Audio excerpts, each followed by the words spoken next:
जो कोई भी उन रेतों को आजाद करता है उसका मरना तय है। मुझे अपने ही लोगों को मारना पड़ा जिनसे मैंने प्यार किया था। लेकिन अब एक अजय काल तुम्हारा पीछा कर रहा है। तो यही अंत है जो समय के चक्र में लिखा है, उसे बदला नहीं जा सकता।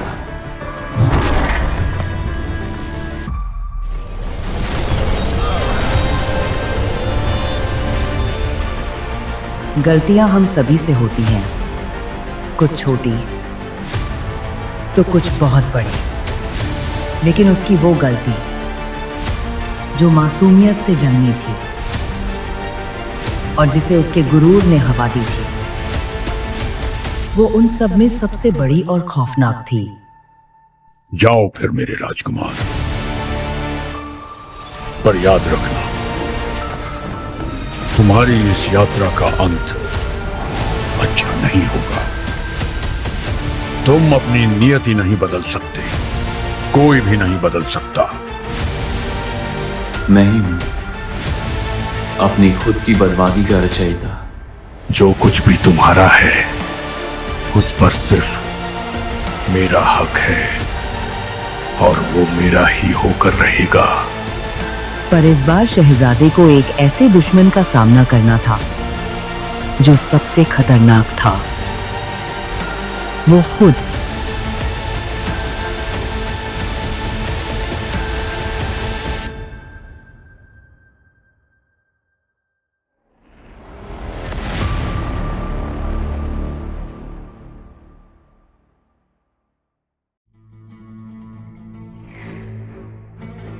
तो हेलो दोस्तों, आप सभी का स्वागत है मेरी YouTube channel pro fire gaming पे। तो दोस्तों, आज की वीडियो के अंदर हम लोग प्रिंस ऑफ पर्शिया के पूरी स्टोरी को देखने वाले हैं, वो भी हिंदी डबिंग के साथ। तो चलिए बिना किसी देरी के इस कहानी को शुरू करते हैं।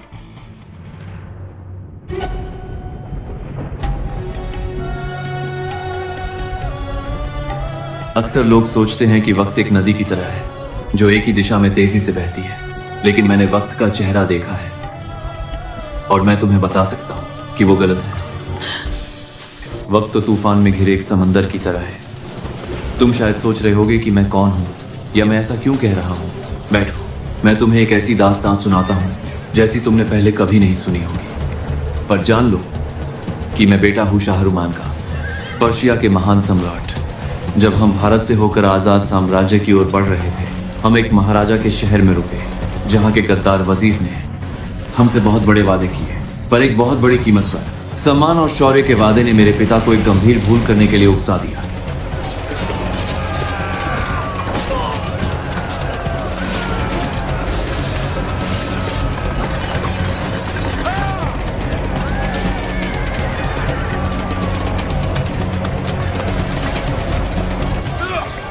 सुल्तान, मुझे यकीन है कि आपको अपना वादा याद होगा। महाराजा का खजाना इन्हीं दीवारों के पीछे छिपा है। देखो कैसे तूफान की तरह जा रहा है, बिल्कुल एक योद्धा की तरह।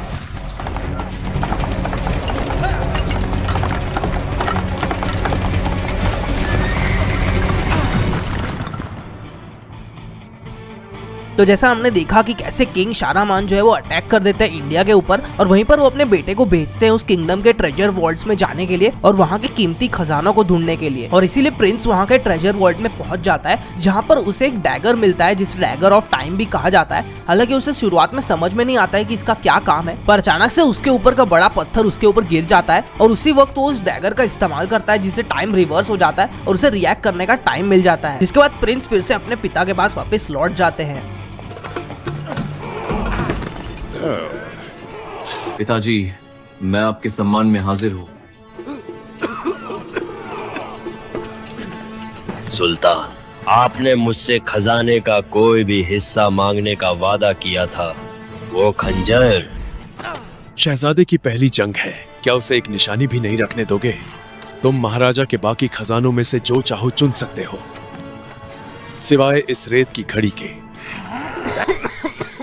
आजाद के सुल्तान के लिए ये एक बेहतरीन तोहफा होगा जब हम उनके शहर से गुजरेंगे।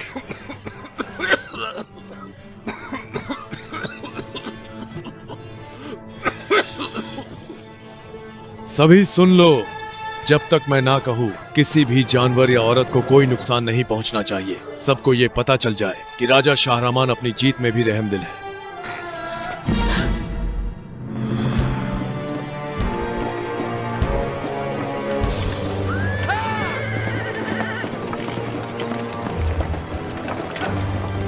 उस आदमी पर कभी भरोसा मत करो जिसने अपने मालिक के साथ विश्वासघात किया हो, और ना ही उसे कभी अपनी सेवा में रखो, वरना वो तुम्हें भी धोखा दे देगा। इस बात की कड़वी सच्चाई मुझे तब पता चली जब हम सुल्तान के सम्मानित मेहमान बनकर आजाद राज्य में पहुंचे। मेरे दोस्त, तुम्हारे मेरे इस छोटे से राज्य में आने से यहाँ की शान बढ़ गई है। काश तुमने मुझे थोड़ा और वक्त दिया होता तुम्हारे स्वागत के लिए। आजाद साम्राज्य के चर्चे तो पूरी दुनिया में मशहूर है, पर फिर भी सबसे बेहतरीन चीज तो अब तुम्हारे पास आई है। मैं तुम्हें देता हूं समय की रेत। दुआ है कि हमारे राज्यों के बीच ये दोस्ती वक्त के अंत तक बनी रहे। ये रेत आखिर ये कैसे चमक रही है? मैं आपको बता सकता हूँ। उस रेत की घड़ी के अंदर एक ऐसा अजूबा छिपा है जिसे आज तक किसी जिंदा इंसान ने नहीं देखा। मगर अफसोस, वक्त की उन रेतों को सिर्फ वो खंजर ही आजाद कर सकता है, और वो खंजर मुझ जैसे मामूली शख्स के पास नहीं, बल्कि एक युवा शहजादे के पास है जो अपने पिता को हिंदुस्तान की तमाम दौलत से भी ज्यादा प्यारे हैं। शायद वो शहजादे हमारी ये गुजारिश मान ले। नहीं नहीं, रुको, नहीं।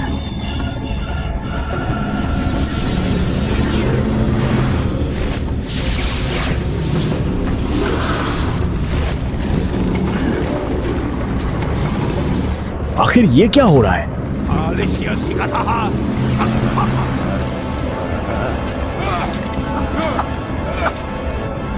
पिताजी,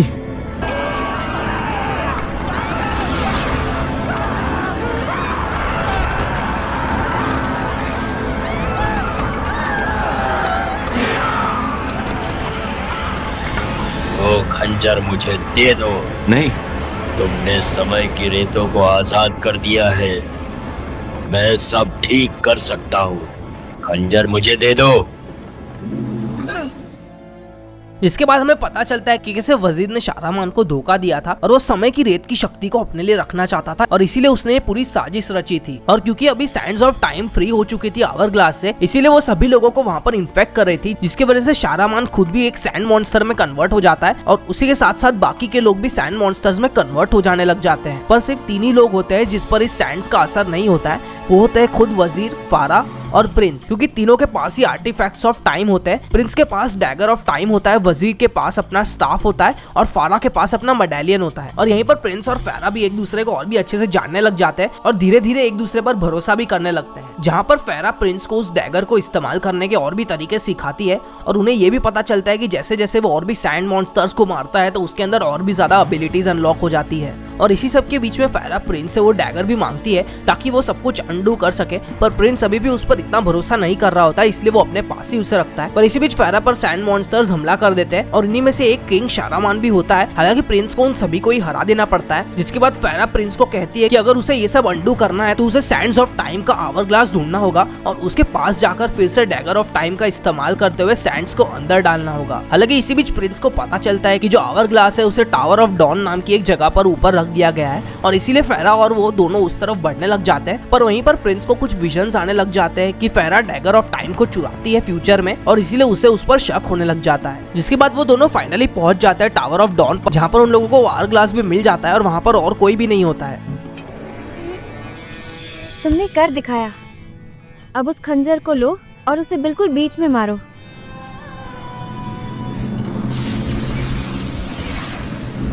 मेरे पिता की सेना ने तुम्हारे राज्य पर हमला किया, तुम्हें एक गुलाम की तरह रखा। क्या? तुम्हारे पास मुझसे नफरत करने की हर वजह है, ये तुम क्या कह रहे हो? और अब तुम चाहती हो मैं तुम पर भरोसा करूं। जल्दी करो, हमारे पास वक्त नहीं है।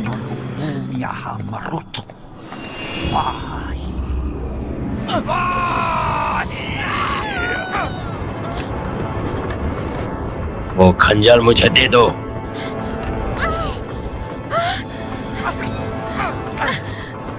वो खंजर, उसे वो खंजर नहीं मिलना चाहिए।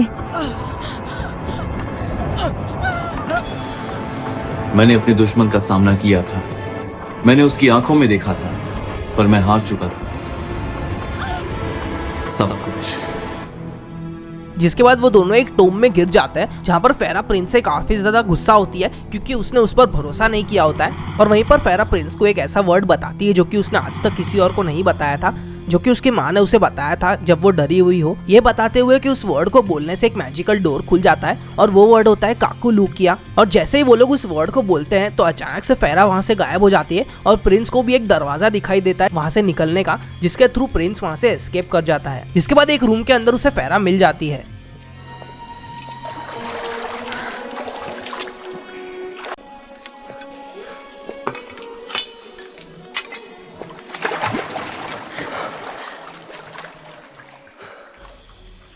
जिसके बाद जब प्रिंस उठता है तो वो अपने आप को उसी रूम में पाता है जहाँ से वो आया था और उसे पता चलता है कि उसका जो डैगर ऑफ टाइम है, उसकी स्वॉर्ड है, वो दोनों ही वहाँ से गायब हो चुके हैं जहाँ पर उसने रखे थे। और इसीलिए वो दोबारा से आगे बढ़ने लग जाता है फेरा की खोज में। और इसी बीच में हमें फारा दिखती भी है, पर वो हमसे भाग रही होती है क्योंकि उसे अब हम पर ज्यादा भरोसा होता नहीं है और इसीलिए वो डैगर ऑफ टाइम का खुद इस्तेमाल करके इस सबको रिवर्स करना चाहती थी। पर इसी बीच जब वो सैंड मॉन्स्टर से लड़ रही होती है तो अचानक से वो फिसल कर एक खड्डे में ही गिरने वाली होती है कि वहाँ पर वो डैगर को पकड़ लेती है और प्रिंस भी उसे पकड़ लेता है।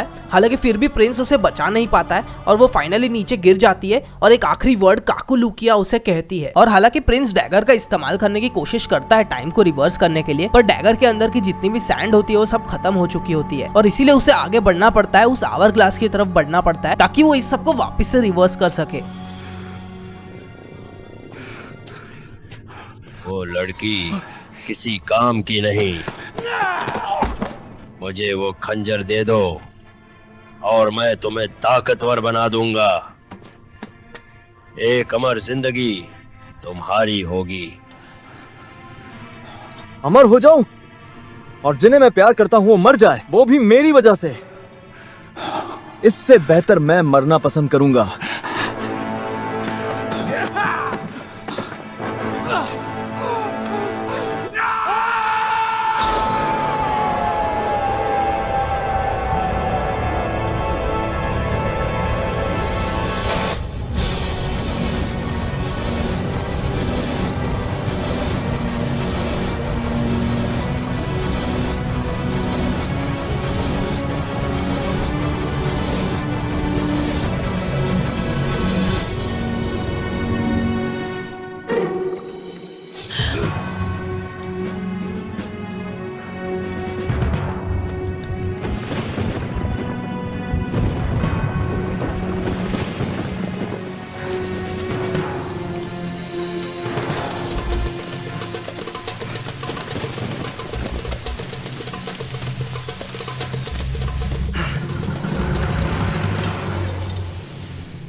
डरने की कोई बात नहीं है, ये तुम्हारी अमानत है। समय का खंजर? पर ये तो मेरे पिता के खजाने में बंद है। ये तुम्हारे। अक्सर लोग सोचते हैं कि वक्त एक नदी की तरह है जो एक ही दिशा में तेजी से बहती है, लेकिन मैंने वक्त का चेहरा देखा है और मैं तुम्हें बता सकता हूं कि वो गलत है। वक्त तो तूफान में घिरे एक समंदर की तरह है। तुम शायद सोच रही होगी कि मैं कौन हूं या मैं ऐसा क्यों कह रहा हूं। बैठो, मैं तुम्हें एक ऐसी दास्तान सुनाता हूँ जैसी तुमने पहले कभी नहीं सुनी। पर जान लो कि मैं बेटा हूँ शाहरुख और इसीलिए मैं आया हूँ तुम्हें और तुम्हारे पिता को चेतावनी देने के लिए, ताकि तुम उस धोखेबाज वजीर को गिरफ्तार कर सको, इसके पहले कि वो तुम्हें धोखा दे और हम सभी को बर्बाद कर दे। वो एक जलते तीर से संकेत देने वाला है, उसे रोक लो और मेरे पिता समझ जाएंगे कि गद्दार पकड़ा जा चुका है और वो पीछे मुड़ जाएंगे। कहानी अच्छी है, पर मेरे पास एक बेहतर कहानी है। पर्शिया का एक सिपाही जीत की चाहत में महाराजा की बेटी के कमरे में घुस आया और मेरे हाथों मारा गया। जिसके बाद प्रिंस और वजीर की एक फाइनल बैटल होती है जिसके अंदर प्रिंस वजीर को हरा देता है और फेरा को भी पता चल जाता है कि वजीर ही असली धोखेबाज था।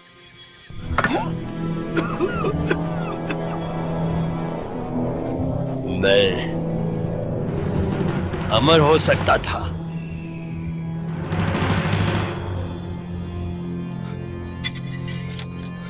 तो ये सच था, वो सच में गद्दार था। ये लो, इसे अपने पिता के खजाने में लौटा दो और इसकी रक्षा करो। तुम्हारा ये एहसान रहेगा। पर तुमने इतनी दिलचस्प कहानी क्यों बनाई? क्या मैं तुम्हें छोटी बच्ची लगती हूँ जो इस पर विश्वास कर लूंगी?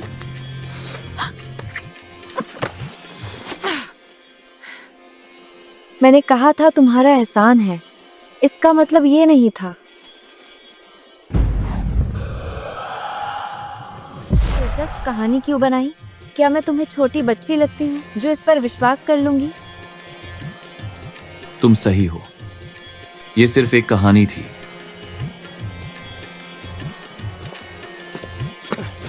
रुको, मैं तो तुम्हारा नाम तक नहीं जानती। तुम मुझे बुला सकती हो काकुलुकिया।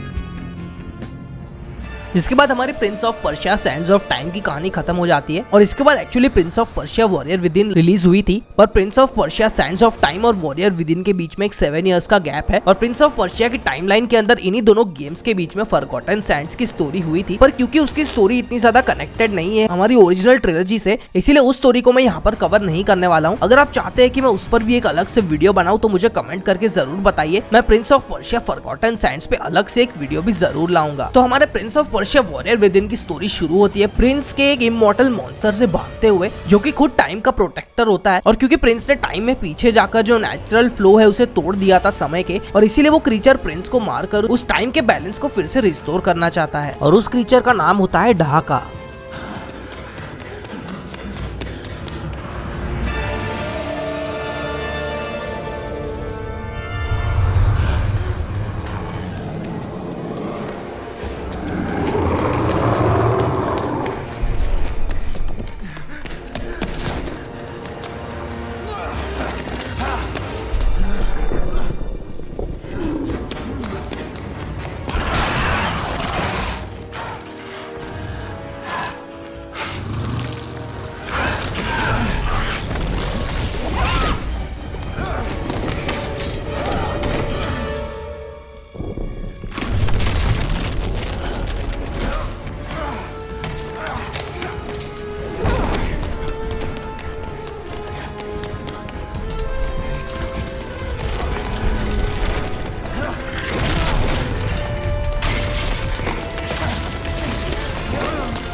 और प्रिंस ने ढाका को ट्रैप करने की भी कोशिश की थी, पर इस प्रोसेस के अंदर उसके जो मेंटर थे डेरियस और उसकी माँ थी मैरी, वो दोनों मारे गए। और इसीलिए इस गेम के अंदर प्रिंस की जो पर्सनैलिटी है वो काफी ज्यादा डार्क और एंग्री दिखाई जाती है compare to sands of time. हालांकि प्रिंस भी अपने फेट को बदलना चाहता है और इसीलिए वो एक शिप पे हमें दिखाया जाता है गेम की स्टार्टिंग के अंदर, जहाँ पर वो आइलैंड ऑफ टाइम नाम की एक जगह पर जा रहा होता है अपने फेट को बदलने के लिए। हालांकि जब वो उस आइलैंड के रास्ते पर ही होता है तो उसकी शिप पर एक दूसरी शिप हमला कर देती है, जिसके अंदर एक औरत होती है शाहडी नाम की, जो कि प्रिंस के सारे लोगों को मार देती है और उसके बाद प्रिंस को भी उसके साथ लड़ना पड़ता है। हालांकि वो उस बैटल में हार जाता है, पर फिर भी वो वहां से बच निकलता है, जहां पर उसका जो जहाज है वो तबाह हो जाता है और वो पानी में गिर जाता है। समय का द्वीप, वो जगह जहां वक्त की रेत बनाई गई थी, जहां से महाराजा ने रेत की घड़ी चुराई थी। और अगर मैं उस द्वीप पर पहुंच सकूं? लोग कहते हैं कि महाराजा को वहां ऐसे द्वार मिले थे जहां से वक्त में पीछे जाया जा सकता था। वक्त में पीछे? जब रेत की रचना की गई थी, कुछ बहुत ही भयानक हुआ था जब हमारी सेना महाराजा के महल में गई थी। तुमने वक्त की रेत को ढूंढ निकाला? नहीं, मैंने उन्हें आजाद कर दिया।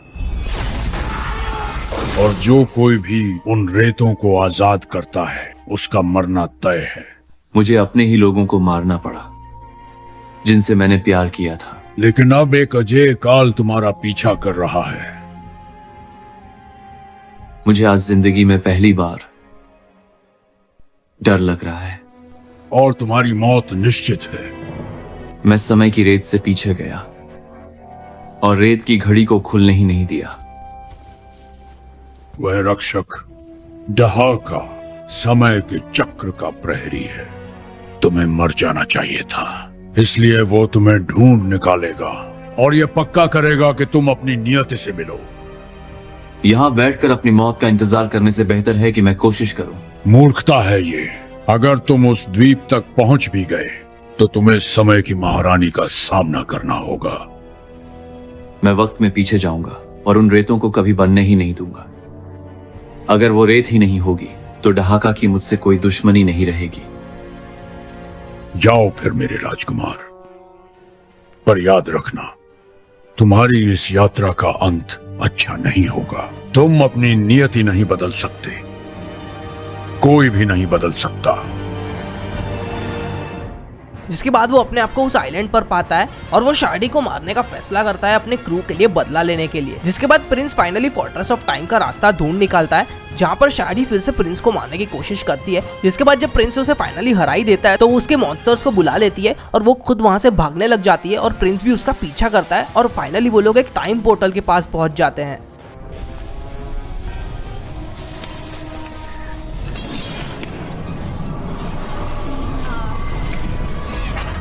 बकवास, आखिर ये कैसा जादू है?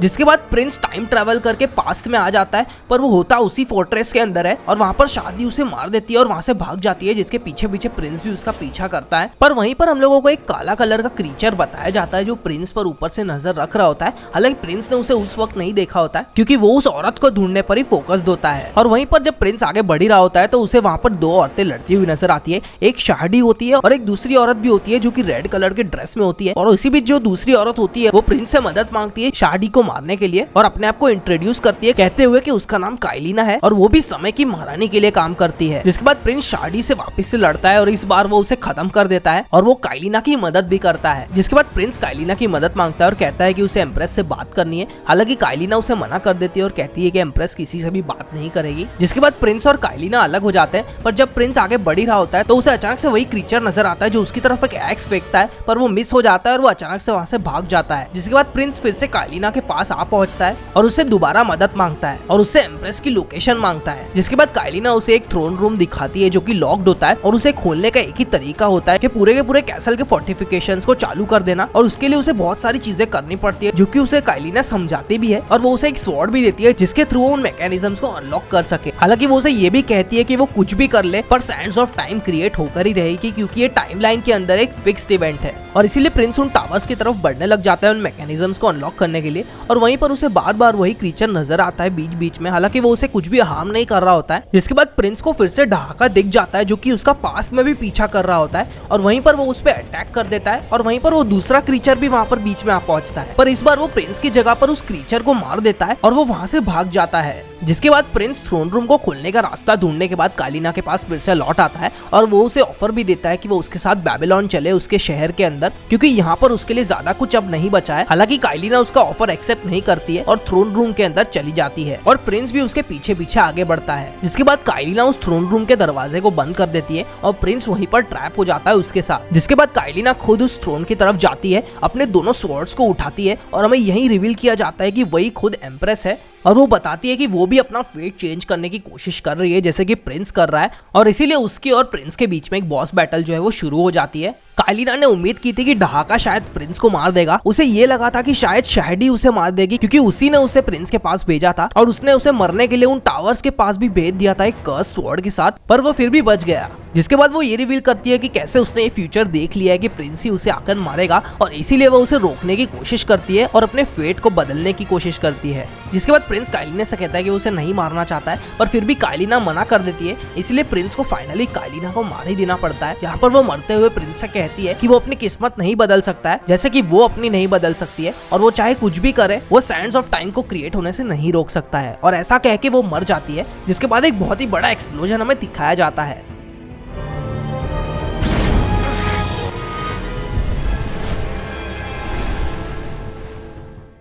जिसके बाद ये मानकर कि उसने सैंड्स ऑफ टाइम को बनने से रोक दिया है, वो प्रेजेंट की तरफ जाने के लिए बढ़ने लग जाता है, पर वहीं पर अचानक से उसे एक ऐसी आवाज सुनाई देती है जिसे वो बिल्कुल भी नहीं सुनना चाहता था।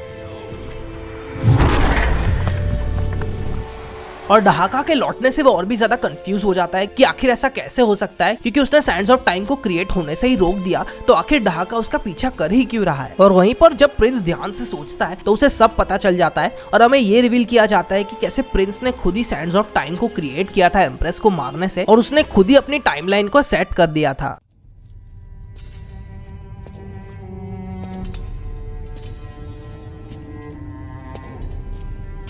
मैं ही हूं अपनी खुद की बर्बादी का रचयिता।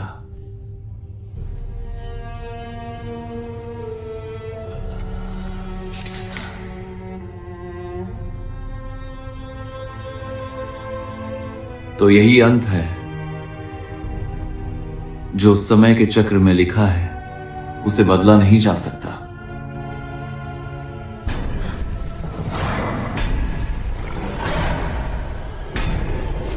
तो आ जाओ फिर।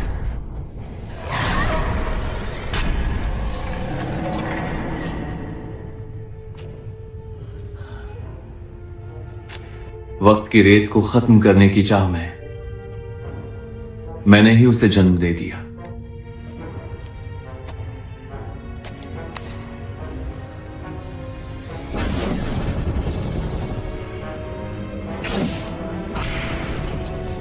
जो कोई भी इसे पढ़े वो जान ले उन लोगों के साहस और वीरता को जो महाराजा के लिए लड़े और वीरगति को प्राप्त हुए।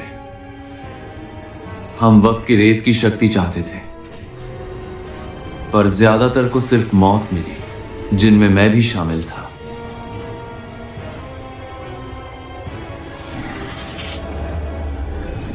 लेकिन मास्क ऑफ रेत ने मुझे एक दूसरा मौका दिया, वक्त में पीछे जाकर अपनी तकदीर बदलने का। यह दीवार एक नामुमकिन दास्तान बयां करती है।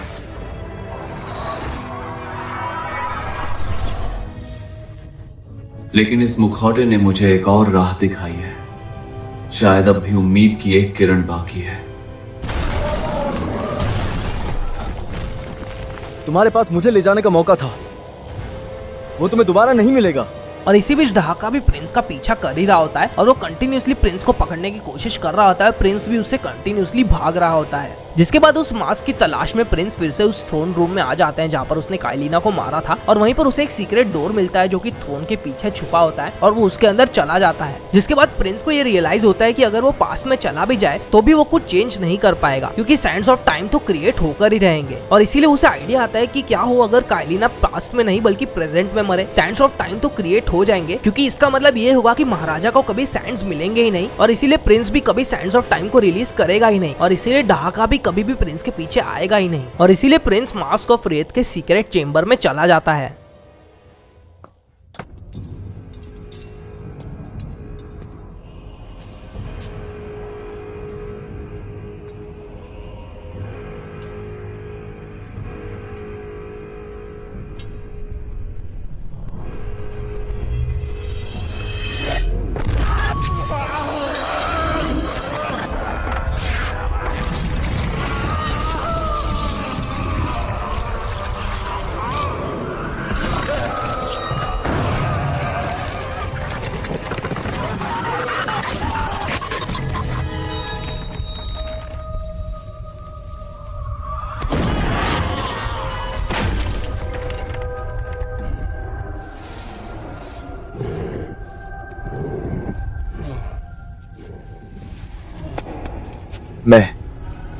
मैं उस चीज में बदल गया हूं। वो मुझे मारने नहीं आया था, वो मुझे बचा रहा था काइलिना के धोखे से, और अंत में वो मर गया।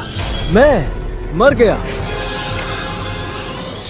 और वहीं पे हमें यही रिवील किया जाता है कि जो ब्लैक कलर का क्रीचर हमने देखा था वो खुद प्रिंस ही था, जो कि मास्क ऑफ रेथ को इस्तेमाल कर रहा था और ढाका ने उसे मार दिया था और इसीलिए प्रिंस को उसे चेंज करना होगा ताकि ढाका कभी उसे मारे ही नहीं। पर अगर प्रिंस को दोबारा अपने ओरिजिनल रूप में आना है तो उसे ये मेक श्योर करना होगा कि जो दूसरा प्रिंस है वो मर जाए ढाका के हाथों, ताकि वो इस मास्क को रिमूव करके अपने ओरिजिनल फॉर्म में आ सके। और इसीलिए प्रिंस को काइलिना नजर आती है जब शादी से वो बात कर रही होती है स्टार्टिंग के अंदर, और वहीं पर हमें ये बताया जाता है कि कैसे काइलिना ने ही प्रिंस को रोकने के लिए उसे वहां पर भेजा था और वो वहां पर फेल हो जाती है और इसीलिए काइलिना उससे काफी ज्यादा गुस्सा हो जाती है और उससे लड़ने लग जाती है। जिसके बाद जो दूसरा प्रिंस है वो भी वहां पर आ पहुंचता है। जिसके बाद जब हम आगे बढ़ रहे होते हैं तो हम लोगों को वापस से प्रिंस नजर आता है और उसके पीछे एक दूसरा क्रीचर होता है और इसीलिए प्रिंस को बचाने के लिए हम उस पर एक एक्स फेंक देते हैं, जहाँ पर प्रिंस रियलाइज करता है कि उसने अपने आप को ही बचाया था। और इसी प्रोसेस के बीच ढाका भी कंटिन्यूसली प्रिंस के पीछे ही पड़ा होता है और इसी बीच ढाका एक खाई में गिर जाता है और प्रिंस को लगता है कि वो वहीं पे मर गया। जिसके बाद हम जब आगे बढ़ रहे होते हैं तो हम लोगों को वही सीन वापस दिखाया जाता है जिसके अंदर प्रिंस, ढाका और जो दूसरा प्रिंस होता है वो दिखाई देते हैं। पर इस बार प्रिंस को कुछ ना कुछ अलग करना होगा ताकि ढाका दूसरे प्रिंस को लेके जाए और वो मास्क ऑफ रेथ को रिमूव कर सके। और इसीलिए इस बार वो वाला प्रिंस जो है वो मर जाता है और मास्क ऑफ रेथ वाला डार्क प्रिंस बच जाता है और इसीलिए हम अपना मास्क जो है वो रिमूव कर पाते हैं और वापस से हमारे ओरिजिनल फॉर्म में आ पाते हैं। जिसके बाद प्रिंस फिर से काइलिना से मिलता है और दोबारा से वही सब करता है जो उसने पहले किया था और दोबारा से थ्रोन रूम में उसके साथ चला जाता है। पर इस बार खुद प्रिंस काइलिना की स्वॉर्ड्स ले लेता है और वो काइलिना से बात करने की कोशिश करता है और कहता है कि ऐसा नहीं होना चाहिए और वो उसे प्रेजेंट में आने के लिए ऑफर करता है। हालांकि काइलिना मना कर देती है और वो कहती है कि वो उसे प्रेजेंट में जाके मार देगा और उनके बीच में फिर से एक लड़ाई शुरू हो जाती है। जिसके बाद प्रिंस काइलिना को अपने साथ साथ प्रेजेंट में ले आता है उस टाइम पोर्टल के थ्रू। जिसके बाद प्रेजेंट के अंदर काइलिना को प्रिंस समझाने की कोशिश करता है और यहाँ पर हमारे दो पॉसिबल फ्यूचर्स होते हैं। अगर आप इस गेम के अंदर सारे के सारे 9 हेल्थ अपग्रेड्स को कर देते हो तो आप लोगों को आवर ग्लास चेंबर पे जाने के अंदर वाटर स्वॉर्ड मिलेगी। पर अगर आप ऐसा नहीं करते हो तो आप लोगों को बैड एंडिंग मिलती है जिसके अंदर हम लोग काइलिना से जाकर लड़ते हैं और हम लोग काइलिना को मार देते हैं। जिसके बाद एक कट सीन बताया जाता है जिसके अंदर ढाका जो है वो फिर से आ जाता है और प्रिंस कंफ्यूज हो जाता है कि आखिर ढाका कैसे लौट सकता है क्योंकि उसने एम्प्रेस को प्रेजेंट में मारा है। पर ढाका वहां पर आता है और वो प्रिंस की जगह पर एम्प्रेस को ले जाता है क्योंकि अभी उसका यहाँ पर कोई काम नहीं होता है और इसीलिए इस बार ढाका सैंड्स को ही क्रिएट नहीं होने देता है इस टाइमलाइन के अंदर ताकि वो बैलेंस को रिस्टोर कर सके। जिसके बाद वो एम्बुलेट ऑफ टाइम को भी डिस्ट्रॉय कर देता है और वो वहां से चला जाता है। हालांकि ये ट्रू एंडिंग नहीं होती है और असली एंडिंग के अंदर जहाँ पर हमारे पास वाटर स्वॉर्ड होता है प्रिंस काइलिना को कन्विंस कर देता है ये कहते हुए कि उसने अपना फेट बदला था पास्ट में जाकर और वो भी वैसा कर सकती है। पर इसी बातचीत के बीच में ढाका फिर से आ जाता है पर इस बार वो प्रिंस को नहीं काइलिना को अटैक करता है क्योंकि वो प्रेजेंट में बिलोंग नहीं करती है और वो पास्ट में बिलोंग करती है। हालांकि इसी बीच प्रिंस को पता चलता है कि कैसे जो वाटर स्वॉर्ड है वो ढाका को डैमेज कर सकती है और इसीलिए फाइनली इस बार वो ढाका से लड़ता भी है और वो ढाका को खत्म कर देता है वाटर स्वॉर्ड का इस्तेमाल करते हुए। जिसके बाद हम लोगों को गुड एंडिंग वाला कट सीन दिखाया जाता है।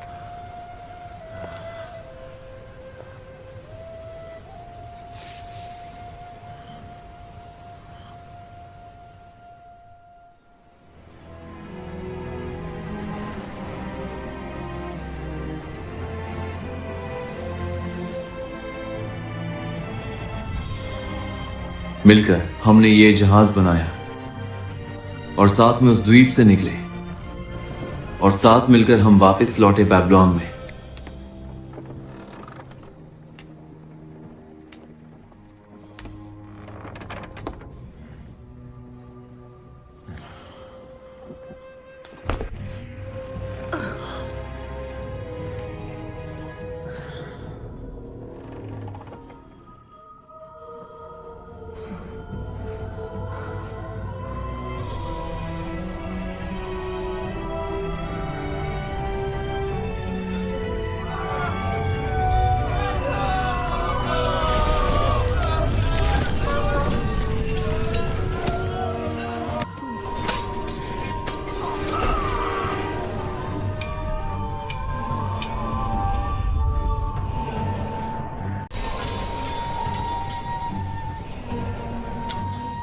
जो कुछ भी तुम्हारा है उस पर सिर्फ मेरा हक है और वो मेरा ही होकर रहेगा।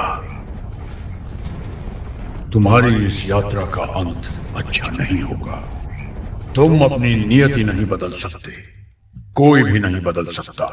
और यहीं पर हमारी prince of Persia warrior within खत्म हो जाती है, जिसके तुरंत बाद prince of Persia two thrones की स्टोरी जो है वो टेक प्लेस करती है, जिसके अंदर प्रिंस और काइलिना बोट पर सेल करते हुए बेबीलोन की तरफ बढ़ रहे होते हैं।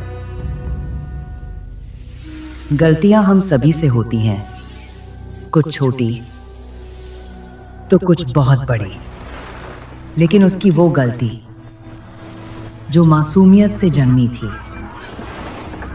और जिसे उसके गुरूर ने हवा दी थी, वो उन सब में सबसे बड़ी और खौफनाक थी। जो कुछ भी तुम्हारा है उस पर सिर्फ तुम अपनी नियति नहीं मेरा हक है। कुछ लोगों का मानना है कि जब शहजादे अपनी मौत से बचने के लिए समय के द्वीप पर गए थे तो वो वहां से अकेले लौटे थे। तावीज तबाह हो चुका था, डहाका शांत हो गया था और समय की महारानी मर चुकी थी। शहजादे आखिरकार आजाद हो चुके थे, लेकिन हकीकत में ऐसा नहीं हुआ था। सच तो ये है कि उसने मुझे मेरी तकदीर से बचाने का फैसला किया और ऐसा करके उसने मुझे तो बचा लिया, लेकिन बाकी सब कुछ तबाह कर दिया।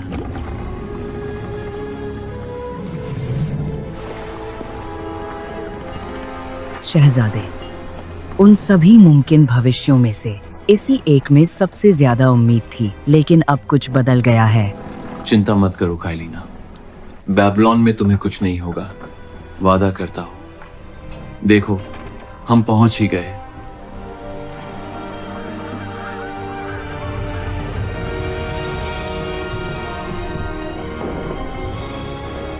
नहीं,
तो यहाँ पर हम देख सकते हैं कि कैसे बेबीलोन पर हमला हो जाता है और ये हमला सिंथियन आर्मी ने किया होता है। और वहीं पर हम देखते हैं कि कैसे प्रिंस की बोट जो है वो सिंक हो जाती है और वो किनारे पर आ पहुंचता है और इसीलिए वो काइलिना को ढूंढने के लिए निकल पड़ता है। और वहीं पर जब वो आगे बढ़ रहा होता है तो अचानक से उसे काइलिना दिखाई देती है एक जगह पर वो बेहोश होती है और वहीं पर उसे कुछ सैंड मॉन्स्टर्स उठाकर कहीं पर ले जा रहे होते हैं। और इसीलिए प्रिंस उसका पीछा करते करते जब आगे बढ़ता है तो वह टावर ऑफ बेबेल तक पहुंचता है, जो कि किंग शारामान का पैलेस होता है। और वहीं पर उसे एक ऐसी आवाज सुनाई देती है जो कि उसने पहले भी सुनी थी। यहीं पर वो हुआ था, यहीं पर मेरी मौत हुई थी। नहीं,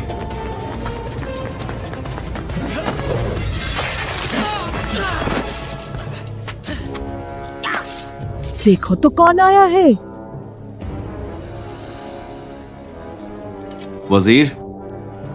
ओह, और तुम हो गए पर्शिया के शहजादे, तो तुम घर लौट ही आए क्यों? पर अब देर हो चुकी है।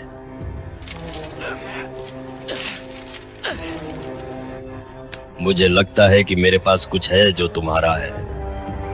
नहीं, काइलिना।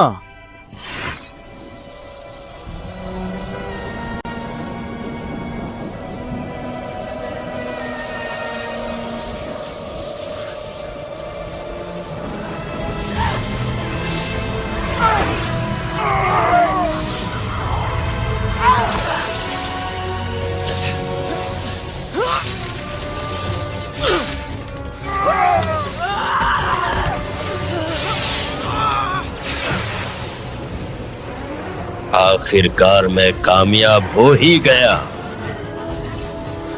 अब मैं अमर हूँ।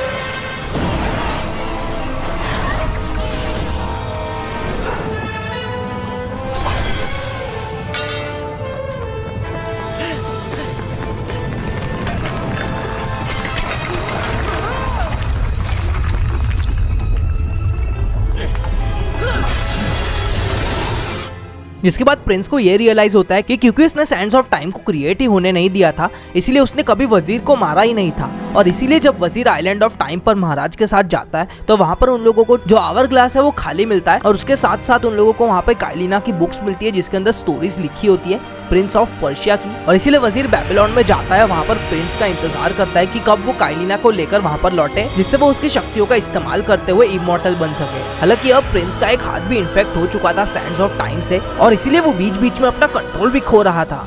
वक्त का पहिया घूमकर वहीं आ गया था। शहजादे ने अपने सबसे बड़े दुश्मन को दोबारा जिंदा कर दिया था, और उससे भी बुरा ये हुआ कि अनजाने में उन्होंने मुझे ही उस दरिंदे के हवाले कर दिया। और इतना ही काफी नहीं था, शहजादे खुद उन रेतों की गिरफ्त में आने ही वाले थे। भले ही वो मौत से बच निकले, पर उस बदलाव के साये से वो पूरी तरह पीछा नहीं छुड़ा पाए थे। उठो शहजादे, उठो उठो। जहां से हम आए थे वो रास्ता बंद हो चुका है, हमें दूसरा रास्ता ढूंढना होगा। क्या आखिर ये कौन बोल रहा है? मैं तुम्हारा दुश्मन नहीं हूं, मैं तुम्हारी मदद करने आया हूं। तुम्हें समय की रेत ने अपनी चपेट में ले लिया है, पर अब भी तुम पूरी तरह नहीं बदले हो। और इसीलिए प्रिंस को बीच बीच में कुछ आवाजें आती है और वो ट्रांसफॉर्म हो जाता है एक डार्क प्रिंस के अंदर, जो कि उसका कंट्रोल ले लेता है और उसके अंदर गुस्से और रिवेंज की भावनाओं को डालता है। पर वहीं पर जब प्रिंस पानी में जाता है तो अचानक से वो डार्क प्रिंस से नॉर्मल प्रिंस के अंदर कन्वर्ट हो जाता है, और उसे पता चलता है कि पानी ही इस करप्शन की कमजोरी है। और वहीं पर प्रिंस एक बहुत बड़े राक्षस को हराने के बाद वहाँ के आम लोगों को भी वहाँ से आजाद करते हैं, पर अचानक से उसका जो डार्क फॉर्म है वो फिर से कंट्रोल लेने लग जाता है, और उसे वहाँ के लोगों को वैसा नहीं बताना होता है। इसीलिए वो सबको उसे दूर रहने को कहता है और वो खुद वहाँ की वेल में कूद जाता है। और वहीं पर जब प्रिंस आगे बढ़ ही रहा होता है तो अचानक से उस पर एक मॉन्स्टर हमला कर देता है, पर उस मॉन्स्टर को तीर लग जाते हैं और वहीं प्रिंस को पता चलता है कि किसी ने तो उसकी मदद की है। और जब वो देखता है तो सामने अचानक से उसे फेरा नजर आती है और वो उसे अपने नाम से बुलाता है, तो वो कंफ्यूज हो जाती है कि आखिर उसे उसका नाम कैसे पता। हालांकि प्रिंस उस वक्त कुछ बहाना बना देता है, पर फेरा वहाँ से चली जाती है क्योंकि उसका गोल वजीर को रोकना होता है और यहाँ के लोगों को बचाना होता है। और वहीं पर जब हम आगे बढ़ते हैं तो हमें फिर से फेरा मिल जाती है, और इस बार हम अपने आप को प्रॉपर्ली इंट्रोड्यूस करते हैं कि हम ही प्रिंस ऑफ पर्शिया है और बेबीलोन को बचाना चाहते हैं उस वजीर से। और इसीलिए प्रिंसेस भी उसके गोल से एग्री करती है और दोनों साथ में मिलकर लड़ने का फैसला करते हैं, और इसीलिए दोनों आगे बढ़ने लग जाते हैं। पर बाद में जब फेरा प्रिंस को कहती है कि उन लोगों को वजीर को छोड़कर वहाँ के आम लोगों को बचाने जाना चाहिए, तो प्रिंस के अंदर का जो डार्क प्रिंस है वो उसे अपने बदले के लिए भड़काता है, और इसीलिए वो फेरा को मना कर देता है और आगे बढ़ जाता है वजीर से अपना बदला लेने के लिए। पर फेरा वहाँ के लोगों की मदद करना चाहती है और इसीलिए वो वहाँ पर आगे बढ़ने लग जाती है। हालांकि प्रिंस थोड़ा ही आगे बढ़ा होता है कि उसे अचानक से रियलाइज होता है कि फेरा ही सही है और उसे अपने लोगों की मदद करनी चाहिए, ना कि बदला लेना चाहिए, और इसीलिए वो लौटकर दोबारा से आगे बढ़ने लग जाता है फेरा की तरफ। पर इसी बीच जब हम लोग डार्क प्रिंस के फॉर्म में होते हैं तो वहाँ पर फेरा आ पहुंचती है और उसे पता चल जाता है कि हम भी एक सैंड मॉन्स्टर बन चुके हैं, और उसका अब हम पर से भरोसा उठने लग जाता है और वो वहां से चली जाती है। जिसके बाद जब प्रिंस नॉर्मल फॉर्म में कन्वर्ट होने के बाद आगे बढ़ ही रहा होता है तो उसे फिर से फेरा मिलती है और वो उसे कन्विंस करने की कोशिश करता है कि वो सिर्फ टेम्पररी फॉर्म है और वो उससे छुटकारा पाने की पूरी कोशिश कर रहा है और उससे उसके मेंटल स्टेट पे कोई भी इफेक्ट नहीं हो रहा है। हालांकि फेरा अब भी उससे इतनी ज्यादा कन्विंस नहीं होती है और इसलिए वो वहां से आगे चली जाती है। वो कहती है कि तुम जाकर अपना थ्रोन हासिल करो, मैं यहाँ के लोगों को बचाऊंगी। पर वहीं पर जब प्रिंस आगे बढ़ रहा होता है वजीर को ढूंढने के लिए तो उसे पता चलता है कि वो एक ट्रैप के अंदर घुस चुका है और वो पूरी की पूरी बिल्डिंग जो है वो लोग जला रहे हैं, जिसके अंदर उसके भी लोग होते हैं। और इसीलिए प्रिंस को उन्हें बचाने के लिए वहां पर एक बड़ी मूर्ति को गिराना पड़ता है जो कि उसके पिता की होती है, जिससे वो उस बिल्डिंग से बाहर निकलने का रास्ता ढूंढ सके। जिसके बाद प्रिंस ऐसा करता भी है और उस बिल्डिंग को उस मूर्ति से तोड़ देता है।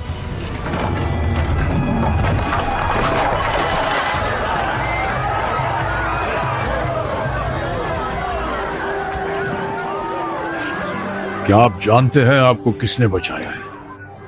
मैं आप सभी को बता दूं, ये है पर्शिया के शहजादे। आपको सुरक्षित देखकर खुशी हुई।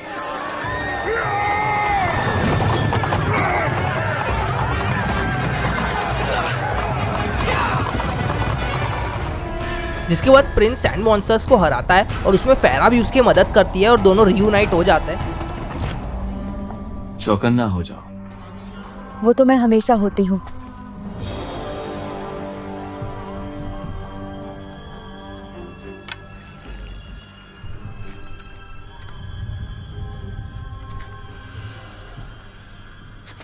भागो।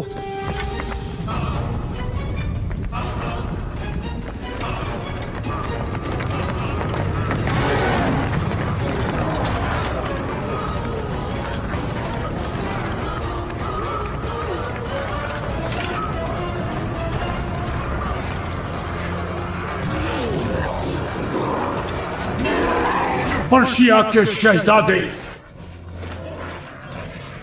हमारे जाबाज योद्धा, बेबीलोन की शान, हमारे होने वाले सम्राट, आपने इस शहर के लोगों को बचाया है, उनकी हिफाजत की है और अब हम आपका कर्ज चुकाने आए हैं।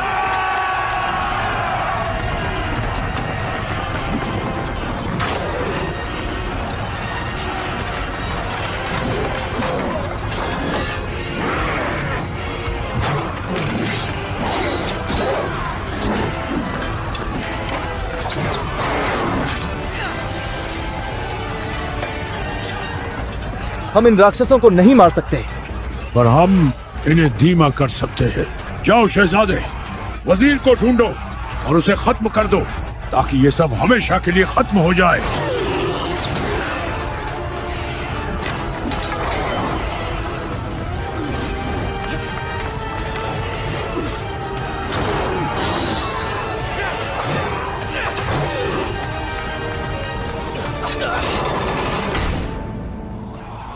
पर वहीं पर जब हम आगे बढ़ते हैं तो हमें पता चलता है कि वजीर ने फारा को किडनैप कर लिया है और इसीलिए जब प्रिंस उसे रोकने जा ही रहा होता है तो वजीर अपने मैजिकल पावर्स का इस्तेमाल करता है और उसे नीचे गिरा देता है, जिससे वो एक खाई में गिरने लग जाता है। पर इसी बीच उसकी जो डार्क पावर्स है वही उसे बचा लेती है। जिसके बाद जब प्रिंस एक केव में जाता है तो वहाँ पर उसे अपने पिता की तलवार मिलती है और वो देखकर वो काफी ज्यादा कंफ्यूज हो जाता है और सोचता है कि वो कहाँ से वहाँ पर आई। और वहीं पर जब वो थोड़ा ही आगे बढ़ता है तो उसे अपने पिता भी मरे हुए वहाँ पर नजर आते हैं और इससे वो बहुत ज्यादा दुखी हो जाता है। पर इस बार वो टाइम रिवर्स करने की जगह पर अपने एक्शन के कॉन्सिक्वेंसेस को झेलता है और उन्हें फेस करता है। पर इसी सेल्फ रियलाइजेशन की वजह से वो डार्क प्रिंस से वापस अपने नॉर्मल रूप में आ जाता है, वो भी बिना पानी के। और वो डार्क प्रिंस से कहता है कि अब वो कंट्रोल में है और वो वहाँ से हमेशा के लिए चले जाए। जिसके बाद प्रिंस दोबारा से वजीर के पास पहुंच जाता है। जिसके बाद हमारी वजीर के साथ एक बॉस फाइट होती है, जिसके बाद एक आइकॉनिक मिड एयर सीन होता है जिसके अंदर हम लोगों को प्रिंस और वजीर की फाइट दिखाई जाती है, जिसके एंड में फाइनली प्रिंस वजीर को भी खत्म कर देता है।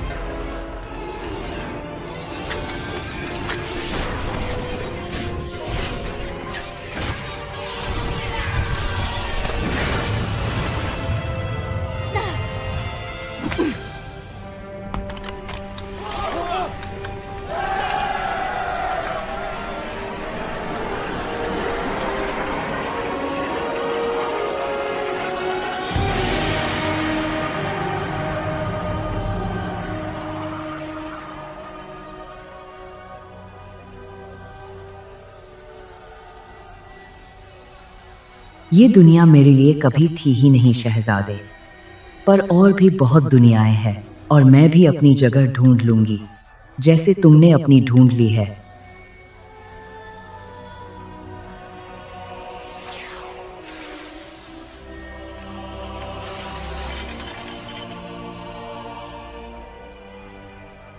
अब तुम आजाद हो शहजादे, तुम्हारा सफर अब खत्म होता है।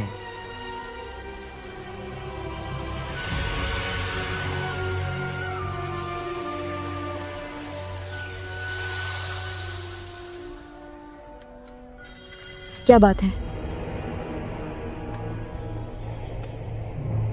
जो कुछ भी तुम्हारा है उस पर सिर्फ मेरा हक है और वो मेरा ही होकर रहेगा। हालांकि वजीर को मारने के बाद भी असली एनिमी तो अभी भी जिंदा था, जो कि खुद उसके दिमाग के अंदर था, जो था डार्क प्रिंस। और इसीलिए डार्क प्रिंस को अपने ही दिमाग के अंदर लेके आता है, जहाँ पर वो उसे कमजोर करने की कोशिश करता है, जहाँ पर हम लोगों को हमारा ही माइंड के अंदर डार्क प्रिंस से लड़ना पड़ता है। और वहीं पर प्रिंस को वहाँ से निकलने का एक रास्ता नजर आता है और इसीलिए प्रिंस भी उस तरफ बढ़ने लग जाता है, जिससे वो उस माइंड स्केप से बाहर निकल जाता है और रियल वर्ल्ड में वापस आ जाता है। उठो उठो शहजादे, उठो। फेरा, क्या तुम ठीक हो? मुझे लगता है ये आखिरकार खत्म हुआ।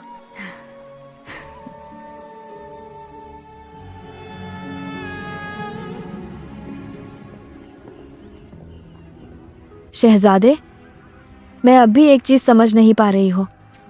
आखिर तुम्हें पहले से ही मेरा नाम कैसे पता था? अक्सर लोग सोचते हैं कि वक्त एक नदी की तरह है जो एक ही दिशा में तेजी से बहती है, लेकिन मैंने वक्त का चेहरा देखा है और मैं तुम्हें बता सकता हूं कि वो गलत है। वक्त तो तूफान में घिरे एक समंदर की तरह है।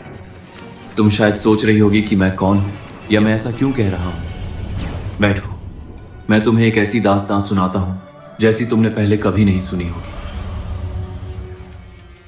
तो दोस्तों, यही थी प्रिंस ऑफ पर्शिया ट्रिलॉजी की पूरी कहानी हिंदी डबिंग के साथ। उम्मीद है कि आपको मेरा ये वाला वीडियो पसंद आया होगा, और अगर आपको ये वीडियो पसंद आया तो आपको मेरे दूसरे वीडियोस भी पसंद आएंगे, जैसे कि मैंने God of war, resident evil, GTA 5 और रेड डेड रिडेम्पशन 2 को भी हिंदी में डब किया हुआ है। तो इस वक्त आप लोगों को उन सभी की लिंक्स दिखाई दे रही होगी और उसकी प्लेलिस्ट की जो लिंक है वो भी आपको मिल जाएगी डिस्क्रिप्शन और पिन कमेंट के अंदर। और अगर आप ऐसे ही और वीडियोस देखना चाहते हो तो आप मेरी चैनल को सब्सक्राइब कर सकते हो, और आप अगली गेम कौन सी देखना चाहते हो ये मुझे कॉमेंट करके भी बताइए। और साथ ही साथ मैं अपनी चैनल पर पोल्स भी होल्ड करता हूँ, जिसके अंदर आप मेरी नेक्स्ट गेम को सिलेक्ट कर सकते हो। और इस वीडियो को अपने सभी प्रिंस ऑफ पर्शिया दोस्तों के साथ भी जरूर शेयर कीजिएगा। तो अगली वीडियो तक बाय बाय।